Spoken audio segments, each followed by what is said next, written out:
Make your future 미래 채널 마이앱.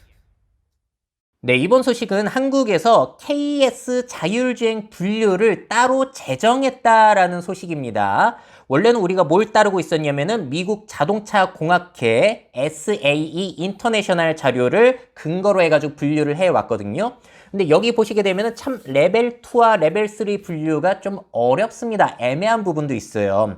자, 레벨 2 같은 경우에는 특징이 스티어링, 제동, 가속 지원과 차선 유지 기능이 되어야 되고 운전자가 운전을 해야 되는 거예요. 운전의 주도권이 누구에게 있다? 사람에 있는 게 레벨 2까지입니다. 그리고 운전자는 반드시 이러한 부분적인 자율주행 기능들을 감독을 해야 되는 의무가 있는 게 레벨 2예요. 자, 그래서 레벨 2는 많은 분들이 현재 이용하고 계시죠. 현대, 기아, 각종 자동차 회사들에서도 이런 기능은 제공하고 있습니다. 근데 보통은 핸들에서 손을 떼게 되면 경고가 울리기 때문에 꼭 핸들에 손은 쥐고 있어야 되는 이런 방식이죠. 자, 그럼 레벨 3는 뭐가 달라지는 거냐면은 기능이 요청할 때 운전자가 직접 운전을 해야 된다는 거예요. 자, 이때부터 운전의 주도권이 사람이 아니라 자동차에게 넘어가고 특정 상황에서는 자동차가 알아서 하다가 야, 여기서부터는 내가 운전 못하겠어 라고 신호를 보내주면 그때부터는 언제든지 사람이 운전할 준비가 되어 있어야 되는 게 레벨 3입니다.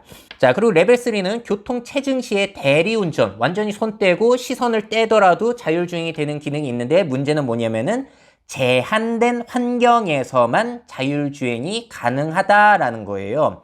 자, 그러다 보니까 레벨 4부터 뭐가 달라지냐면은 레벨 4부터는 자율주행 기능이 운전자에게 운전을 요청하지 않습니다. 비상 상황이라든지 특수 상황에서도 스스로 운전할 수 있어야지만 레벨 4가 되는 거예요. 자, 그럼 레벨 5는 뭐냐? 완전히 모든 조건에서 자율주행이 가능한 완전한 상태를 레벨 5로 이제 분류를 해놓고 있습니다. 자, 근데 우리나라 체계는 그러면은 어떻게 달라진 것인가를 한번 살펴보자면요. 일단 이렇게 부릅니다. 레벨 1은 운전자 보조, 레벨 2는 부분 운전 자동화, 레벨 3는 조건부 운전 자동화, 레벨 4 고도 운전 자동화, 레벨 5 완전 운전 자동화. 우리나라 역시도 레벨 3부터 운전의 주도권이 차에게 넘어간다라고 보고 있는 건 똑같은데 이 레벨 3 자율주행에 붙는 조건이 좀 특별합니다. 이렇게 나와요. 예를 들어 자동 차선 변경 시 레벨 2에서는 손발을 떼더라도 눈은 운전 환경을 주시하여야 한다. 그런데 레벨 3에서는 눈도 뗄 수 있으나 시스템이 개입을 요청하면 운전자는 운전을 해야 된다는 거예요. 그래서 포인트가 어디 있냐면은 바로 눈에 있어요. 미국 자동차 공학회에서는 눈에 대한 이야기가 그렇게 나오고 있지 않거든요. 그래서 이렇게 보는 게 사실 더 명확할 수 있는 것 같아요.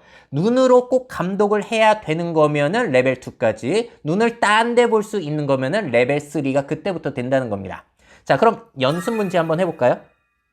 GM의 슈퍼크루즈는 레벨 몇인지 한번 판단해 보시죠. 자, 지금 캐딜락에 적용이 되어 있는 GM 슈퍼크루즈인데요. 크루즈를 사용할 때 손을 완전히 뗄 수 있습니다. 자, 각종 센서뿐만이 아니라 미국, 캐나다 일부 지역에 구축된 HD 맵을 이용하고요. 중요한 거는 차량 내 카메라가 내 눈이 전방을 주시하고 있는지 아니면 졸고 있지는 않은지를 파악할 수 있으니까 이렇게만 하면 완전히 손 떼고 운전은 알아서 해준다는 거예요. 자, 그렇다면 이 GM의 슈퍼크루즈 레벨 몇일까요? 정답은 눈을 꼭 앞을 봐야 하기 때문에 레벨 2인 겁니다. 자, 그래서 핸들에서 손을 쥐던지 떼던지 그게 중요한 게 아니라 레벨 3가 되려면 뭐가 돼야 된다? 눈을 딴 데 볼 수 있을 정도가 되어야 한다는 거예요. 자, 그래서 레벨 3는 이런 겁니다. 혼다라든지 벤츠처럼 이렇게 차량 내에서 특정 상황에서는 영상까지 볼 수 있는 정도가 되어야 한다는 거예요. 물론 자는 건 안 됩니다. 근데 이것도 조건부라는 단서가 붙죠. 고속도로에서 최대 시속 60km 서행 상황에서만 이게 가능하다라는 한계점이 있습니다. 자, 그런데 고속도로에서 60km까지 자율주행되는 건 너무 박하다라고 해서 우리나라는 뭘 목표로 하고 있냐면은 고속도로 시속 80km까지 레벨 3 자율주행이 되도록 이제 준비를 하고 있는 거예요. 현대자동차 제네시스 G90, 기아자동차의 EV9, 올해 출시가 되는데 레벨 3가 탑재될 예정이라고 합니다. 중요한 건 이 자동차들 전방 주시 없이 고속도로 시속 80km까지 눈을 딴짓을 할 수가 있다는 거예요. 운전이 상당히 그래도 편리해지겠죠. 자, 그리고 우리나라 기준에서 레벨 4는 비상시 대처 등을 운전자 개입 없이 시스템이 스스로 해결할 수 있으면 된다. 레벨 5는 모든 도로 조건과 환경에서 시스템이 항상 주행을 담당해야 된다. 이렇게 분류를 해 놓고 있습니다. 자, 그리고 우리나라 기준에서 특이한 건 이겁니다. 자율주행 기능으로 오해를 부를 수 있는 오토노머스, 무인 등의 용어는 되도록 사용하지 말라고 권고를 내리고 있다는 겁니다.